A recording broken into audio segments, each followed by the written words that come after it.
Hi students, मैं अश्विन। आज से हम एक नई सीरीज को शुरू कर रहे हैं जिसका नाम है कंफ्यूजिंग वर्ड्स।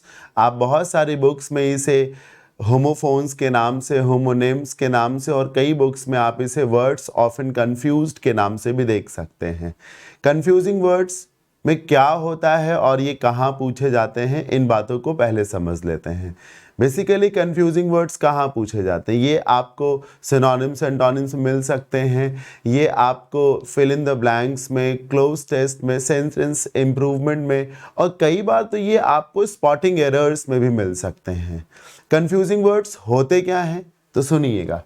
ऐसे दो वर्ड्स, तीन वर्ड्स, कई बार चार वर्ड्स जिनके मीनिंग को लेकर, जिनके प्रोनाउंसिएशन को लेकर, जिनके स्पेलिंग को लेकर, जिनके यूजेस को लेकर आपको कंफ्यूजन हो, उन्हें ही हम कंफ्यूजिंग वर्ड्स या वर्ड्स ऑफन कंफ्यूज्ड कह सकते हैं। जैसे कि एक वर्ड है स्टेशनरी। अब स्टेशनरी की दो स्पेलिंग है, एक में एन के बाद ई आता है और एक में एन के बाद ए आ जाता है। तो अब कहां पर ई वाला स्टेशनरी यूज हो, कहां पर ए वाला स्टेशनरी यूज हो, अगर इसमें आपको कंफ्यूजन है तो यही कंफ्यूजिंग वर्ड्स हैं। कई बार जैसे एक वर्ड होता है इकोनॉमिक, एक वर्ड होता है इकोनॉमिकल। अगर आप नहीं जानते हैं कि कहां पर आपको इकोनॉमिक यूज करना चाहिए और कहां पे इकोनॉमिकल, तो ये कंफ्यूजिंग पेयर ऑफ वर्ड्स है। जैसे कि एक अफेक्ट ए वाला होता है, एक इफेक्ट होता है जो कि ई से स्टार्ट होता है। अब इनके बीच में अगर आपको कंफ्यूजन है तो यही कंफ्यूजिंग वर्ड्स हैं। कंफ्यूजिंग वर्ड्स मोटे मोटे तौर पे दो टाइप के होते हैं। पहला टाइप है जहां पर स्पेलिंग में और प्रोनाउंसिएशन में ना के बराबर डिफरेंस हो, जैसे कि स्टेशनरी और अफेक्ट। इसे भी स्टेशनरी बोलते हैं, इसे भी स्टेशनरी बोलते हैं, इसे अफेक्ट बोलते हैं, इसे हल्का सा चेंज करके इफेक्ट बोलते हैं। तो एक टाइप के कंफ्यूजिंग वर्ड्स वो हैं जिनकी स्पेलिंग, प्रोनाउंसिएशन में आपको कंफ्यूजन है, और दूसरे टाइप के कंफ्यूजिंग वर्ड्स वो हैं जिनके मीनिंग में आपको बहुत ज्यादा कंफ्यूजन है। जैसे कि एक वर्ड होता है एगो और एक वर्ड होता है बिफोर। अब देखिए, एगो और बिफोर की स्पेलिंग, प्रोनाउंसिएशन सब में जमीन आसमान का अंतर है, फिर भी आपको कंफ्यूजन है। क्यों? एगो की हिंदी होती है पहले, बिफोर की भी हिंदी क्या होती है पहले। तो आपको कंफ्यूजन है कि कहां पर हमें एगो लगाना चाहिए, कहां पर हमें बिफोर लगाना चाहिए। सिमिलरली एक वर्ड होता है रिसेंटली और एक वर्ड होता है लेटली। दोनों की स्पेलिंग में एक बड़ा डिफरेंस है, प्रोनाउंसिएशन में डिफरेंस है, लेकिन इनके मीनिंग सेम है। इसका मीनिंग है हाल ही में, इसका भी क्या मीनिंग है, हाल ही में। अब आप कंफ्यूज्ड हो गए कि हाल ही में बोलने के लिए कब हमें रिसेंटली यूज करना चाहिए और कब हमें लेटली यूज करना चाहिए। इसी तरीके से जैसे कि एक वर्ड होता है LATER लेटर और एक वर्ड होता है आफ्टर। अब दोनों का मीनिंग सेम है बाद, तो कहां पर हमें लेटर लगाना चाहिए और कहां पर हमें आफ्टर लगाना चाहिए, इनके बीच में कंफ्यूजन हो सकता है आपको। और यकीन मानिए ये कंफ्यूजन ज्यादा चैलेंजिंग है। समझ रहे हैं ना, ये कंफ्यूजन ज्यादा चैलेंजिंग है। चलिए सेशन को स्टार्ट करते हैं। आज के सेशन में, यानी कि जो फर्स्ट सेशन है हमारा कंफ्यूजिंग वर्ड्स का, इसमें हमने जिन दो वर्ड्स को चूज किया है वो है एडवाइस और उसी का ही दूसरा चेहरा एडवाइस। इसे सा बोल देते हैं एडवाइस और इसे हल्का सा जा बोल देते हैं या जा बोल देते हैं, तो ये एडवाइस हो जाता है। अब आगे की स्लाइड्स में हम इनके बीच में जो कंफ्यूजन है उसे खत्म करने की कोशिश करेंगे। इससे पहले कि मैं सेशन को स्टार्ट कर दूं, मैं ये बता दूं कि हर चीज़ बहुत इंपॉर्टेंट नहीं होती और हर चीज़ कम इंपॉर्टेंट भी नहीं होती। अब कंफ्यूजिंग वर्ड्स की जो सीरीज़ हम आज से शुरू करने जा रहे हैं, मान लेते हैं एक समय के बाद इसमें 100 वीडियोस हो जाते हैं, तो ज़रूरी नहीं कि वो 100 वीडियोस बहुत ज़्यादा इंपॉर्टेंट हो, कुछ कम भी हो सकते हैं, कुछ बहुत ज़्यादा हो सकते हैं। इत्तेफाक से जो पहला सेशन है कंफ्यूजिंग वर्ड्स का, इसमें जिस पेयर को हमने चूज़ किया है वो इमेंसली इंपॉर्टेंट है, हाईली इंपॉर्टेंट, बहुत ज़्यादा इंपॉर्टेंट है। तो बहुत अटेंशन के साथ चीज़ों को समझिएगा। ठीक, लोगो यही है, स्लोगन हमारा यही है कि हम टफेस्ट कंटेंट को इजीएस्ट वेज में आपको बताएंगे। सो लेट्स स्टार्ट जी। एडवाइस, सी वाला एडवाइस क्या है सर? एक नाउन है। सी वाला एडवाइस क्या है बंधुओं? It's a noun. और जो एस वाला एडवाइस है वो क्या है? वर्ब है। जब किसी वर्ड के मीनिंग में सिर्फ इतना अंतर हो कि एक नाउन है और एक वर्ब है, तो अर्थ दोनों का सेम होगा। जैसे कि इसका भी अर्थ है सलाह, इसका भी अर्थ है सलाह या सुझाव, और इसका भी मीनिंग हो जाएगा सुझाव। तो डिफरेंस कहां पे होगा? तो ध्यान से सुनिएगा। जब दो वर्ड्स के बीच में डिफरेंस सिर्फ उनके पार्ट ऑफ स्पीच को लेकर के हो, तो अर्थ दोनों का सेम होगा, सलाह सलाह, सुझाव सुझाव। डिफरेंस क्या होगा कि जब आप नाउन बोलेंगे तो सलाह सुझाव बोल देंगे, लेकिन जब आप वर्ब में आ जाएंगे तो बोल देंगे सलाह देना या सुझाव देना। थोड़ा सा आगे बढ़ाएंगे, करना, देना, होना, ये सब। जैसे बोलिए आप मारपीट, तो मारपीट एक नाउन हो गया। अब इसे वर्ब बनाना हो तो मारपीट करना हो जाएगा, मारपीट करना हो जाएगा। जैसे पिटाई बोला जाए तो पिटाई एक नाउन हो गया।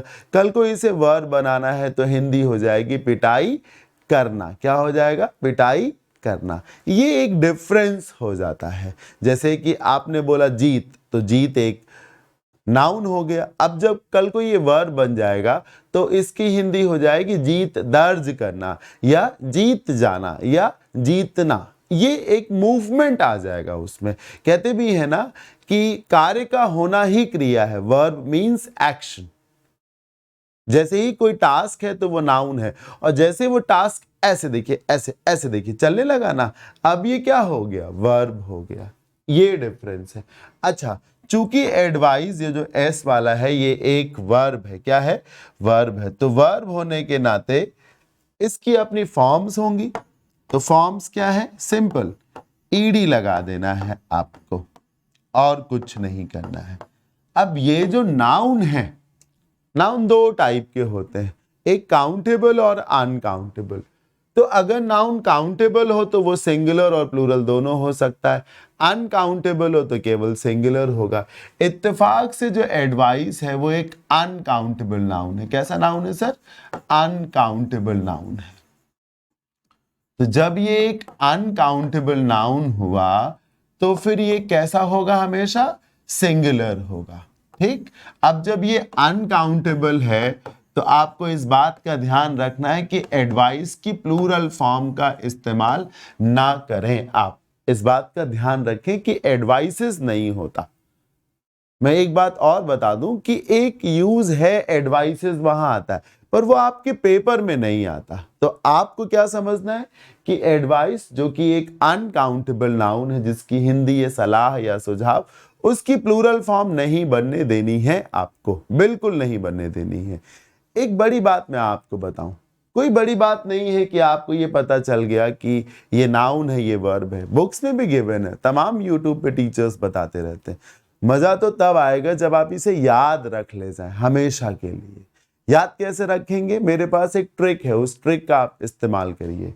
हम जब ABCD बोलते हैं तो ABC बोला, सी से जब आप आगे चलोगे तो आपको पहले अल्फाबेट N मिलेगा, CDEFGHIJKLM, N। तो C के करीब में कौन है? N है। तो C वाला N हुआ, N मतलब नाउन हुआ। और ये जो S है, S से आगे बढ़िए, S से आगे बढ़िए, STUV, STUV। तो S के करीब में कौन है? V है। V का मतलब क्या है? वर्ब। याद करने का तरीका है, C के करीब में N है, N मीन्स नाउन, तो C वाला नाउन हो गया। S के करीब में V है, V मीन्स वर्ब, तो S वाला वर्ब हो गया। ये ट्रिक इसलिए मैं बता रहा हूं क्योंकि इस आइडियोलॉजी पे और भी बहुत सारे वर्ड्स बेस्ड है। Have a look. एक वर्ड है ये प्रैक्टिस, C वाला प्रैक्टिस। एक यही प्रैक्टिस है S वाला। एक डिवाइस होता है CE पे रुकता है, एक डिवाइस होता है SE पे रुकता है। एक प्रोफेसी होता है, सी पे रुकता है, सी आता है उसमें, और एक प्रोफेसी में एस आता है। इनके बीच में यही अंतर है कि ये सी वाला क्या है, नाउन है, एस वाला वर्ब है। सी वाला नाउन है, एस वाला वर्ब है। C means noun, S means verb. तो ये इंपॉर्टेंट ट्रिक है जो मैंने आपको बताई है। आगे की स्लाइड में मैं आपको इसके एग्जाम्पल्स बता देता हूं, पढ़िए। You should not wink at, wink at का मतलब होता है इग्नोर कर देना या ध्यान ना देना। तो you should not wink at your doctor's advice, आपको अपने डॉक्टर की एडवाइस को इग्नोर नहीं करना चाहिए। तो यहाँ पे कौन सा एडवाइस लिखोगे, नाउन वाला लिखोगे कि वर्ब वाला लिखोगे? सर कौन सा लिखोगे, नाउन वाला लिखोगे। क्यों? क्योंकि डॉक्टर में जब अपॉस्ट्रोफी एस लग गया ना, डॉक्टर्स हो गया, तो सर ये बन गया एक पसेसिव एडजेक्टिव। क्या बन गया? Possessive adjective. किसी भी नाउन के बाद, जैसे आप राम लिखिए, अब राम में अपोस्ट्रोफी एस लगा दीजिए, तो सर ये एडजेक्टिव बन गया। अब एडजेक्टिव के बाद नाउन ही तो आएगा, या एडजेक्टिव नाउन के ही तो पहले होता है, तो फिर ये नाउन हुआ। और एक तरीका ये भी है कि आप हिंदी निकालेंगे तो सिर्फ सुझाव बोलने का मन करेगा, सुझाव देने का बोलने का मन नहीं करेगा। जैसे तुम्हें अपने डॉक्टर के सुझाव को इग्नोर नहीं करना चाहिए, तो बात सिर्फ सुझाव की, सुझाव देने की नहीं है। तो वी रिक्वायर नाउन, तो सी वाला नाउन हुआ, एस वाला नहीं। पेपर ऐसे ही क्वेश्चन पूछता है सर कि बताओ सी वाला कहाँ आएगा, एन वाला कहाँ, मतलब एस वाला एडवाइस कहाँ आएगा। इसको देखिए, आई ऑफकोर्स सेंटेंस की शुरुआत में है तो इसका सब्जेक्ट हुआ। सर सब्जेक्ट के बाद वर्ब ही तो आती है, सिंपल सा फंडा है सर, ग्रामर के साथ चलिए। एस वाला एडवाइस आई सेंटेंस की शुरुआत में है तो ये सब्जेक्ट हुआ, subject is suppose to be followed by verb, तो वर्ब लगाना है। एस वाला एडवाइस वर्ब है, ठीक हो गया। I advise you to save money for future, for future, ये मेरा आपको सुझाव है कि आप भविष्य के लिए पैसा बचा ले, या मैं आपको सुझाव देता हूं, सुझाव देता हूं, सुझाव देता हूं, वर्ब हो गया ना सर। इसको देखिए, she did not take my, फिर से नाउन आएगा, क्योंकि जो माई है, योर है, हिज है, हर है, all these are possessive adjectives. और फिर से एडजेक्टिव के बाद क्या आना चाहिए, नाउन आना चाहिए, तो नाउन आएगा सी वाला। एक और ट्रिक है, मैं वो भी बताता हूं आपको, पढ़िए। Did not take, sir did helping verb हो गई, टेक मेन वर्ब हो गई। तो सर जब वर्ब आ गई है तो फिर से वर्ब आने का कोई औचित्य नहीं बनता ना। डिड हेल्पिंग वर्ब हो गई, टेक मेन वर्ब हो गई, तो जब वर्ब आ चुकी है तो फिर से वर्ब बेवजह क्यों आएगी, तो नाउन लगाइए, सी वाला एडवाइस आ जाएगा। इसको देखिए, हर पेरेंट्स, ये देखिए हर पेरेंट्स सेंटेंस में क्या है, शुरुआत में है तो सब्जेक्ट है, सब्जेक्ट के बाद क्या आती, वर्ब आती, तो वर्ब लगाइए सर, ये वाला वर्ब है, ये थोड़ी ना है। यहां मैं आपको एक और हिंट दे देता हूं, सर जब ये नाउन है तो नाउन में थोड़ा ना ईडी फॉर्म हो जाती है, कोई नाउन की सेकंड और थर्ड फॉर्म बनती है क्या, नहीं बनती। ये सब ट्रिक्स हैं, कॉन्सेप्ट्स हैं, तरीके हैं, सीख लीजिए कि नाउन वाला कैसे ईडी फॉर्म में आ सकता है, सरासर गलत है, पहले ही पता चल गया आपको। कुछ और एग्जाम्पल्स है वो भी देख लीजिए। देखिए एग्जाम्पल्स की संख्या क्यों बढ़ाई, वीडियो को बेवजह क्यों एग्जैजरेट करेंगे हम, इसीलिए बढ़ाई क्योंकि एडवाइस से संबंधित कोई डाउट रह ना जाए आपके दिमाग में, बिल्कुल ना रह जाए। द बेस्ट क्या आएगा सर, नाउन आएगा, क्यों, आर्टिकल है, एडजेक्टिव है, नाउन ही तो आएगा। The best book, the best person, the best discussion, the best answer, the best match, the best result, noun ही तो आना चाहिए, तो फिर नाउन लगाइए। The best advice I can give you is to try meditation to release your stress. जो मेरे पास सबसे बढ़िया सलाह है आपको देने के लिए वो यही है कि योगा करिए ताकि आपकी स्ट्रेस दूर हो जाए। आई शैल एक्ट, बहुत शानदार सेंटेंस है, बहुत। You need to be mature enough, तभी जाकर के आप इस सेंटेंस पे हाथ लगा पाएंगे। आई शैल एक्ट, मैं वही करूंगा जो तुम कहोगे, मैं वही करूंगा जो तुम करोगे। I shall act as you advise, verb आएगा सर, ध्यान से देखिए, एज के बाद जो आपने यू लिखा वो यू सब्जेक्ट है, सब्जेक्ट के बाद वर्ब आती है, तो सी वाला नहीं आएगा, क्या आएगा, एस वाला आएगा। Last example, you need some advices, some advices, some pieces of advice, advices sir, ये देखिए ये तो गलत है, ये तो गलत है, बिल्कुल गलत है, क्योंकि जब आपने एडवाइस लिखा नाउन, सी वाला नाउन हुआ, तो जब आपने नाउन लिखा तो प्लूरल यार कैसे करने की हिम्मत करी आपने, गलत नहीं है, तो ये रॉन्ग है। सेम यहीं पे यहां पे वही हो रहा है, प्लूरल कर दिया गया, तो ये तो बिल्कुल गलत है, बिल्कुल स्टैंड नहीं करेंगे सर।